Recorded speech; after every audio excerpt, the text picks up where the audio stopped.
Bom dia, oitavo A. Hoje é dia 21, quarta-feira. Vamos continuar aí com o nosso assunto, pessoal. Nós paramos lá na página 267, onde está falando sobre células e cromossomos, tá? Então, pessoal,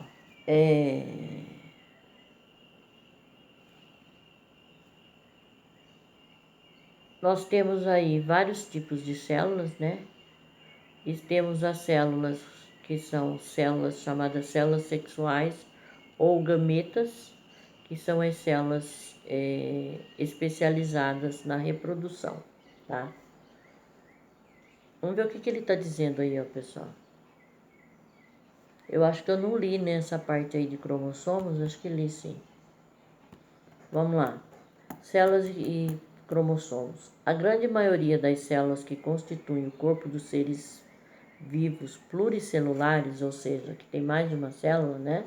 Não está relacionada à reprodução.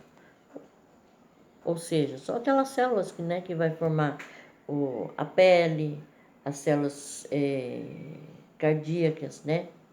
Que vai formar o músculo cardíaco, células... Tem vários tipos de células. Células nervosas, né? Que são os neurônios, tá? Então, essas células, elas não estão ligadas à reprodução.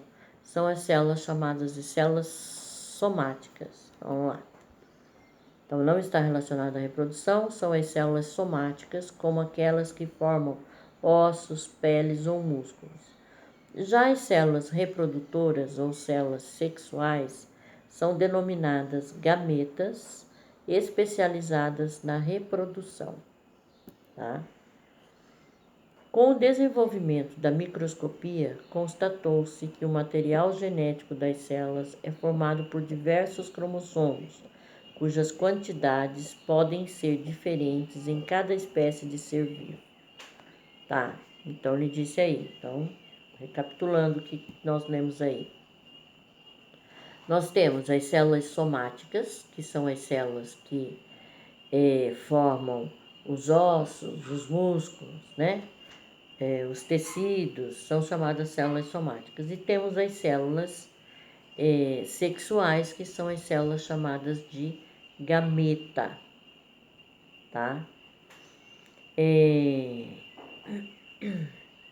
O material genético dessas células, que agora estamos falando das células sexuais, ou bem dizendo, gametas, né?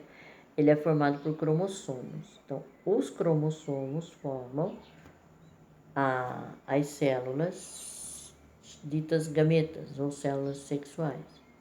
E cada espécie de ser vivo possui uma certa quantidade de gametas ou de cromossomos, tá? Ou de cromossomos. Os animais, pessoal, possuem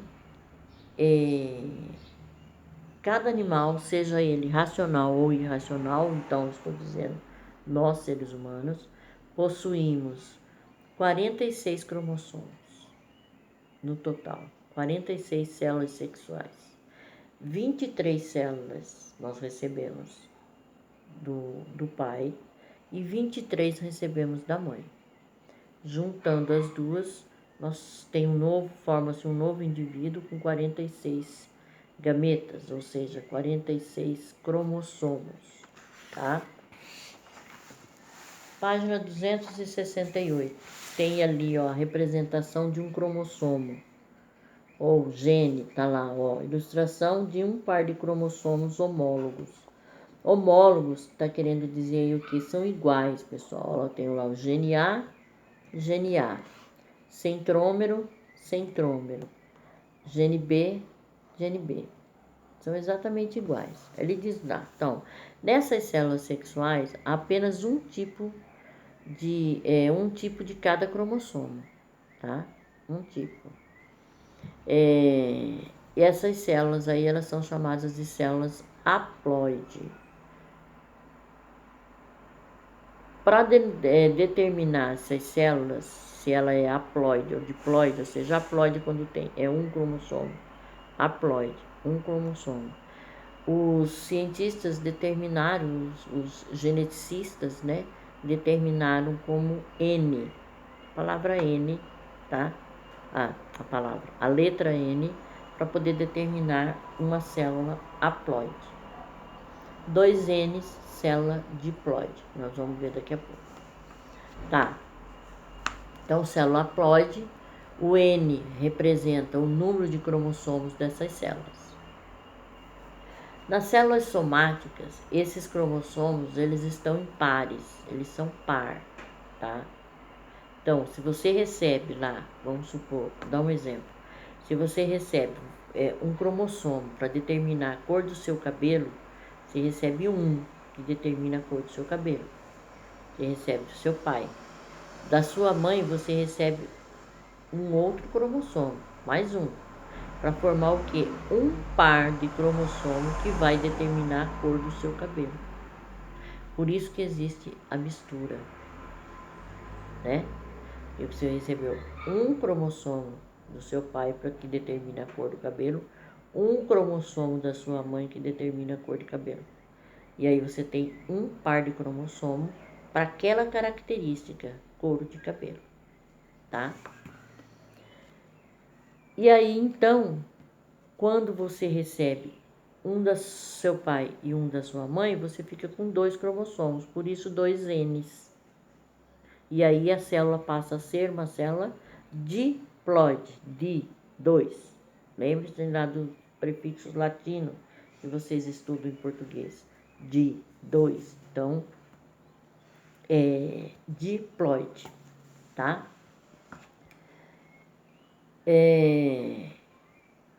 Então, 2 Ns de diploide. Quando você, o exemplo do ser humano que eu acabei de falar, né, que possui 46 cromossomos, e todo indivíduo, todo ser humano é 2N, né, ou seja, é diploide, recebe 23 cromossomos da mãe e 23 cromossomos do pai. Vamos ver o que ele está dizendo aí, ó. Nas células sexuais, há apenas um tipo de cada cromossomo. Em virtude dessa característica, elas podem ser denominadas também células haploides. Utilizamos o N para representar o número de cromossomos nessas células. Nas células somáticas, por sua vez, os cromossomos estão dispostos em pares, de acordo com as semelhanças que apresentam em sua forma, seu tamanho e outras características. Os cromossomos do mesmo par são chamados homólogos.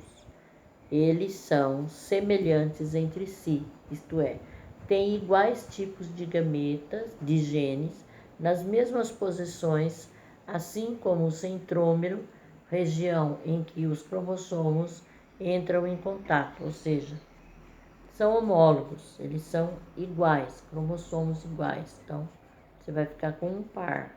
Um par veio da mãe, um par veio do pai, você fica com cromossomos homólogos, tá? Como as células somáticas têm o dobro de cromossomos, a representação do número dessas estruturas presentes nelas é 2N. Por essa razão, são chamadas também células diploides. Por exemplo, nós, seres humanos, temos 23 cromossomos em nossas células sexuais ou haploides. Então, cada um de nós temos 23 cromossomos, portanto, N igual a 23. Já em nossas células somáticas ou diploides, nós temos 2N46, o que significa que são 23 pares de cromossomos que somados totalizam 46 cromossomos, certo? Ou seja, o indivíduo tem 46 cromossomos. Então, células sexuais eu tenho, para determinar as características sexuais eu tenho lá, que vai determinar as características minhas, as células, né? As células sexuais eu tenho 23, certo? Que vai determinar essas características.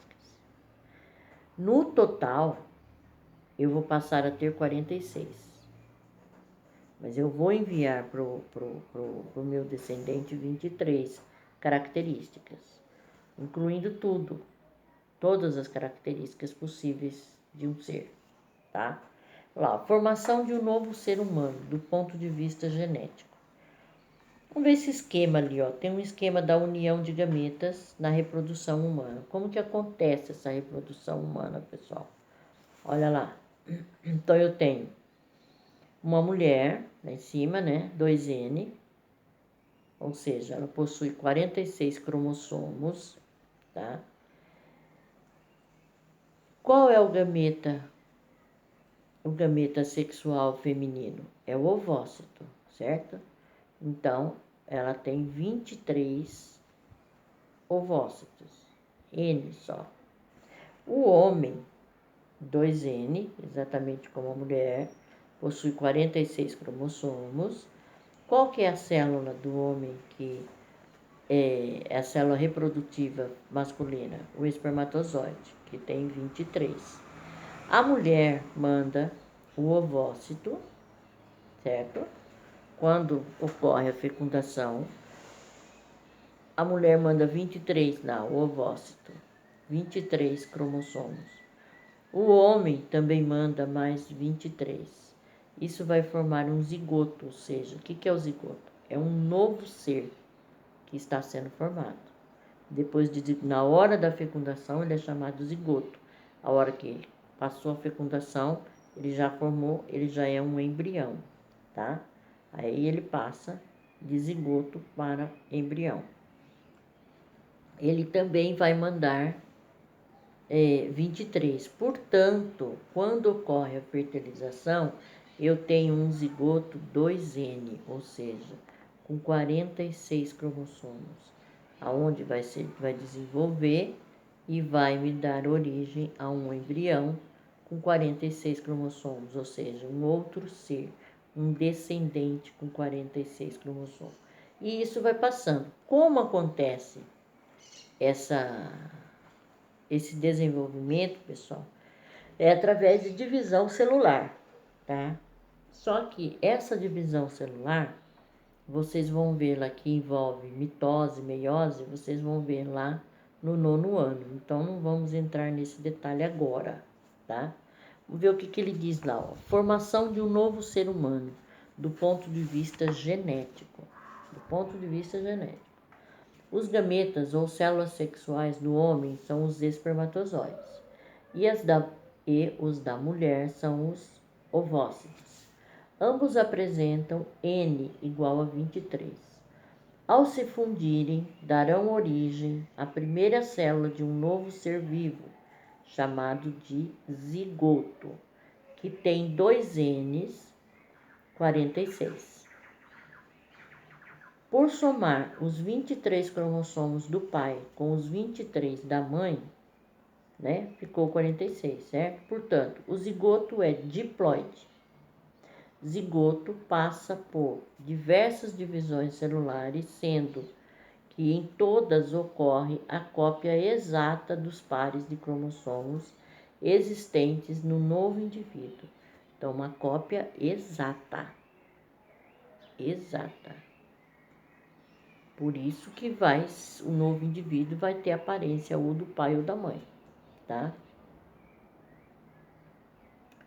Ao longo de seu desenvolvimento, as células sofrem diferenciação em sua função e seu formato para constituírem o organismo do novo indivíduo. No entanto, seu material genético permanece praticamente inalterado, mesmo após seu nascimento e durante toda a sua vida. Toda a vida. Então, pessoal, essa divisão que ocorre, essa divisão celular, é assunto lá para o 9º ano, tá? Mas é a mitose e meiose. Então, vocês estão vendo ali o que acontece.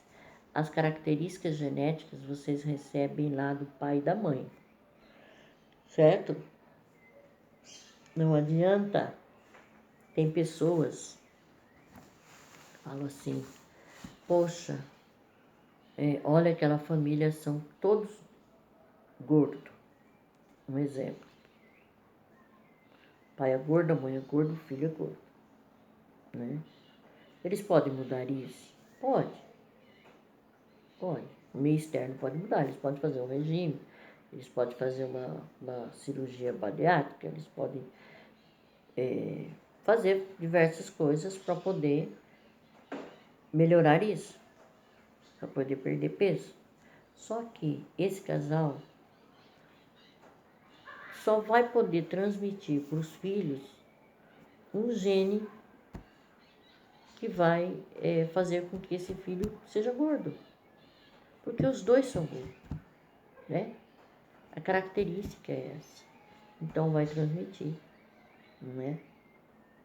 Um exemplo bem típico de transmissão, e pode ocorrer o contrário, nós temos os genes que eles são chamados de recessivos. O exemplo disso são pessoas que têm os olhos claros. Pode ser verde ou pode ser azul, mas claro, tá? Se uma pessoa ela tem um gene recessivo, ela só vai poder transmitir para o filho dela um gene recessivo, tá? Então, se duas pessoas com gene recessivo, um homem e uma mulher, os dois com gene recessivo, se casarem, eles só vão poder transmitir a característica de gene recessivo. Então, a cor dos olhos. O que a genética explica?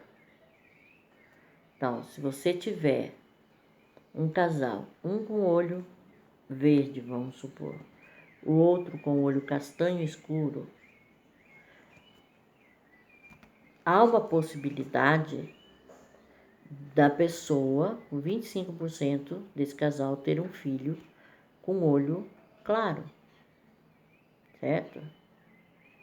Mas se for o contrário, se o homem tiver os olhos claros, a mulher tiver os olhos claros, não importa que um olho é verde e o outro é azul, o olho do pai é verde, o olho do homem é verde, o olho da mulher é azul, não interessa. Os dois têm os olhos claros. O filho obrigatoriamente só pode ter os olhos claros. Se nascer desse casal aí um filho com um olho castanho escuro, um olho escuro, essa criança é do padeiro, é do leiteiro, é de sei lá quem for, menos desse homem. Não há possibilidade, a genética não explica isso, não tem como, porque são genes recessivos. Então, todo casal que possui os olhos claros, automaticamente os filhos obrigatoriamente têm que ter os olhos claros. Mas o contrário é muito comum, ou seja, um casal com os olhos escuros. Um tem o olho preto, outro tem o olho castanho. Tem um filho de olho verde. Normal. Ou um filho de olho azul. Normal. Isso acontece. Isso pode. Um casal com os olhos escuros, podem ter um filho de olho claro. Mas um casal com os olhos claros não pode ter um filho de olho escuro. Isso é genética, pessoal. Isso é genética e isso serve para cor, para tudo. É a mesma coisa. Um casal com a cor de pele negra pode ter um filho de cor branca, com a pele branca, normal. Mas um casal com pele branca não vai ter um filho com pele negra. É a genética. Isso daí é o cruzamento genético. Se estivéssemos em aula presencial, eu ia colocar no quadro esses cruzamentos para vocês saberem a probabilidade, né? Quando uma pessoa casa com uma outra, a gente faz as probabilidades de como vai ser essa criança. Por isso que eu digo que a genética hoje em dia, pessoal, a engenharia genética, ela trata desse assunto. A engenharia genética é a profissão do futuro. Por quê? Porque a pessoa, ela vai poder determinar, eu quero um filho assim, assim, assim, assim. E a genética vai poder possibilitar isso para aquele casal, tá? Então, assim, esse assunto é bem interessante, tá? Mas o que ele está dizendo aqui, então? Que O genótipo a gente não muda, mas o fenótipo nós mudamos. Fenótipo é o que eu olho, é o que eu estou vendo, tá? Então, o meu fenótipo, vamos supor, vocês olham para mim e vê qual é o fenótipo de Genoveva. Bom, meu fenótipo é cor clara, cabelo ondulado, não sei se é liso, ondulado, acho que é ondulado, olhos castanho escuro, pele branca, tá? Esse é o meu fenótipo, é o que você está vendo, certo? Cor de cabelo, castanho escuro. Agora já está grisalho, tá? Eu posso mudar o meu genótipo? Não. Mas o meu fenótipo eu posso? Posso. Ah, minha pele é clara. Ah, mas eu posso ir pra praia, ficar 3 meses lá na praia, chegar aqui hiper bronzeada, hiper morena. Mudei meu fenótipo. Deixei de ser branquinha, não é? Posso mudar a cor dos meus olhos? Posso. Vou lá, coloco uma lente. Pronto. A partir daquele momento eu vou usar lente. Todo mundo vai me ver com a cor dos olhos, vamos supor, verde que seja. Posso mudar meu cabelo? Posso. Ah, meu cabelo é ondulado. Não, a partir de agora eu vou fazer progressiva todo mês. Vou ter o cabelo hiper liso. Pronto, eu mudei o meu fenótipo. Mudei. Fenótipo é aquilo que eu posso mudar, é aquilo que você vê, que você muda. Genótipo é o que está lá dentro, que está lá no gene, que você não pode ver e o que você não tem condições de mudar. Você vai transmitir aquilo que está no seu gene, tá? Isso vale para tudo, até mesmo, pessoal, para longevidade. A genética também já explica isso. Vamos supor, você tem... vou usar meu caso, para não usar o caso de vocês, que não estamos em sala, não tenho como usar o caso de vocês. Usando de novo meu caso, vamos supor. A minha mãe, ela morreu com 92 anos, certo? 92. Com 92 anos, ela morreu e ela não tinha diabetes, ela não tinha colesterol alto, ela não tinha problema de coração, ela não tinha problema de pressão, nada disso. Mas ela tinha uma doença, tá? Que afetou. Nunca teve um câncer, na minha família não tem nenhum caso de câncer, tá? Nem na família da minha mãe, nem na família do meu pai, tá? E ela morreu com 92 anos, mas ela começou a desenvolver a partir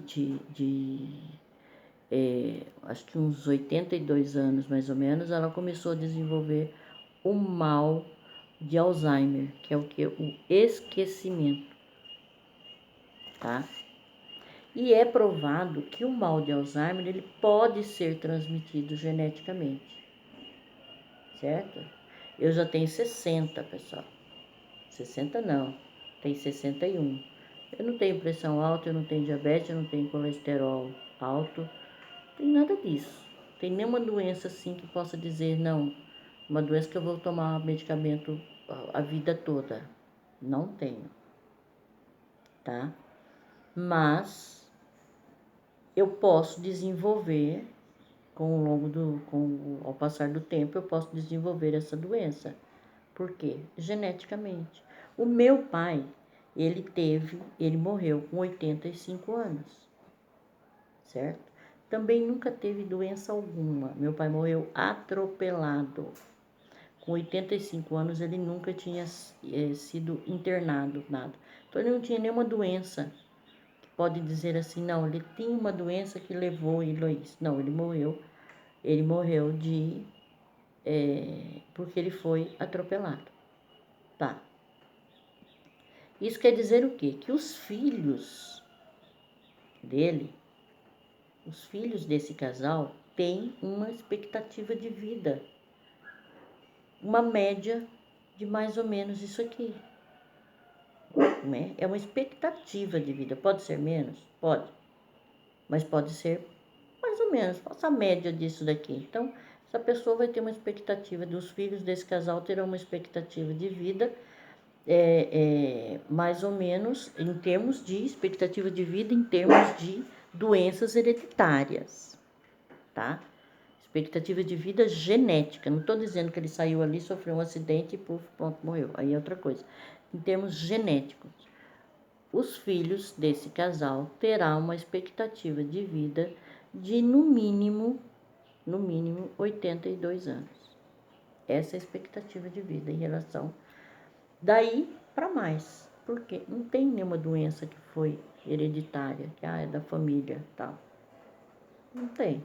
Então, essa é a expectativa de vida. Então, a genética, até na expectativa de vida, se está presente a genética.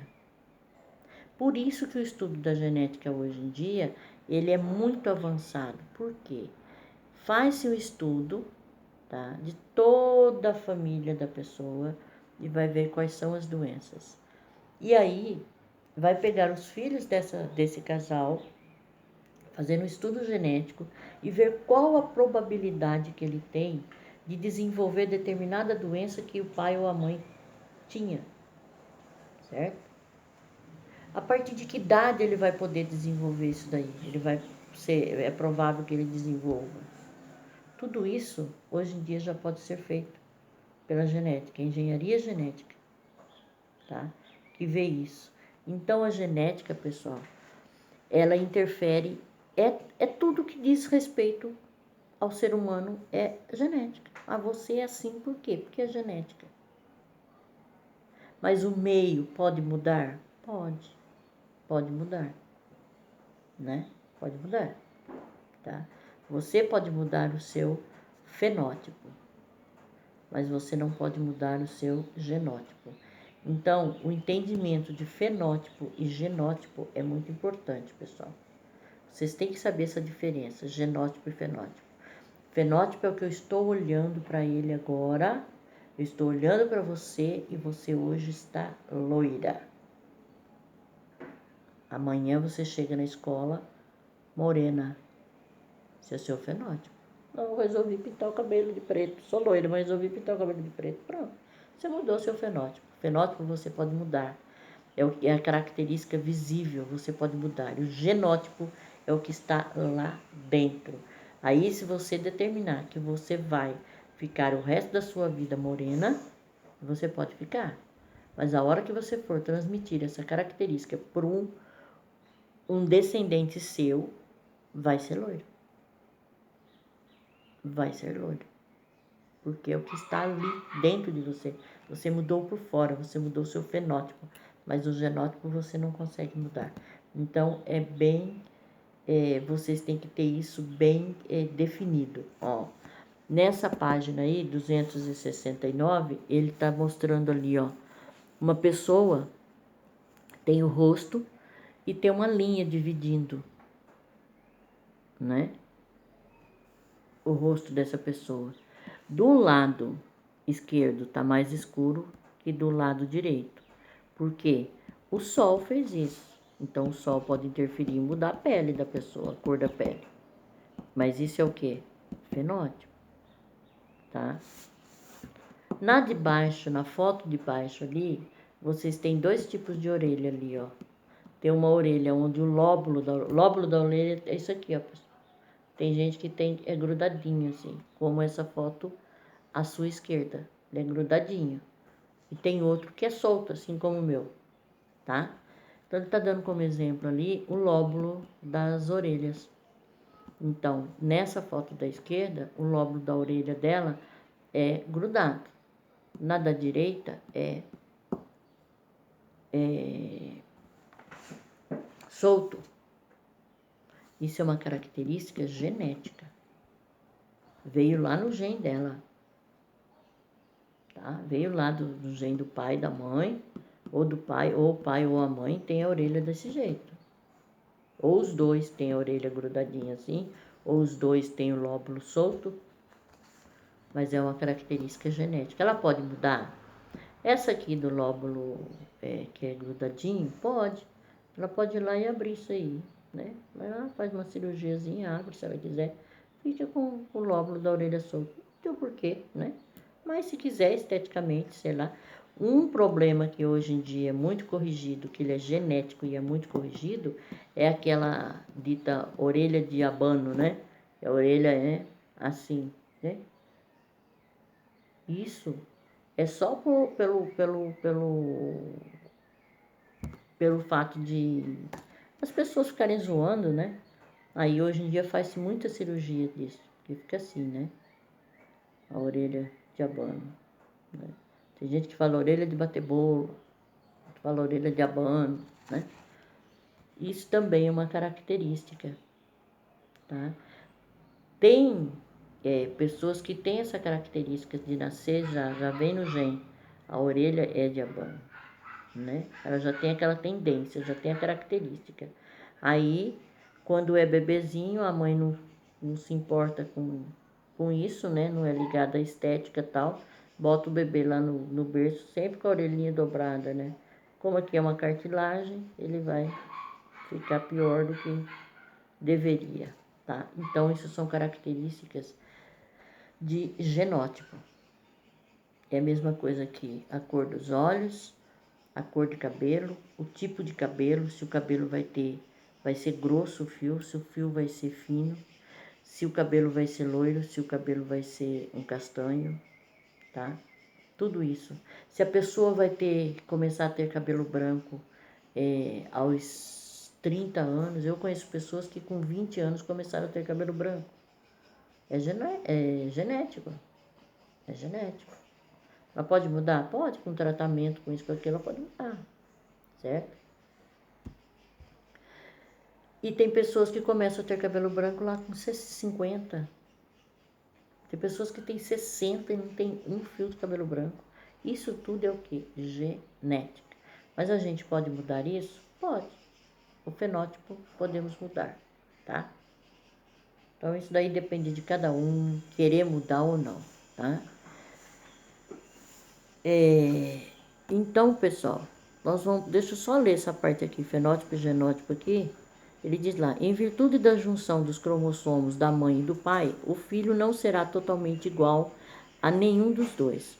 Essa nova constituição genética é conhecida como genótipo.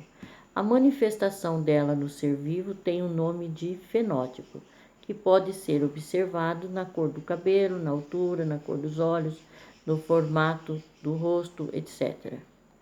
O fenótipo, além de ser determinado pelo genótipo, pode sofrer interferências externas, como alimentação, a incidência solar sobre a pele. Considerando os fenótipos e os genótipos dos seres vivos, torna-se impossível que um indivíduo seja idêntico a outro. Tá? Aí tem a foto aí, né? Do que eu disse, a incidência do sol e a outra do lóbulo da orelha. Tá? E aí ele diz, para que serve? Todos os cães pertencem à mesma espécie, a Canis lupus. No entanto, eles podem apresentar muitas diferenças que surgirão ao longo do tempo. Tal processo ocorre em virtude, entre outras coisas, de sua origem geográfica e de condições climáticas presentes nos locais onde vivem. Uma região com rigorosos invernos, por exemplo, favoreceu a sobrevivência e a reprodução de cães com maior volume e comprimento de pelos. Em regiões tropicais mais quentes, isso é uma desvantagem. Por esse motivo, cães de pelo curto e menos volumosos são mais adaptados a climas com temperaturas elevadas. Outras características que podem apresentar diferenças e semelhanças entre as raças são cor e textura do pelo, formato de focinho, orelhas e cauda, comportamento. Quanto mais semelhanças houver entre os fenótipos dos cães, menor será a viabilidade de seu genótipo. Então, isso acontece até mesmo com os cães, né? Então, pessoal, agorinha, né? Nós temos outra aula ainda hoje. Daqui a pouquinho a gente continua, tá? falando sobre isso aí, tá bom? Até daqui a pouquinho, pessoal.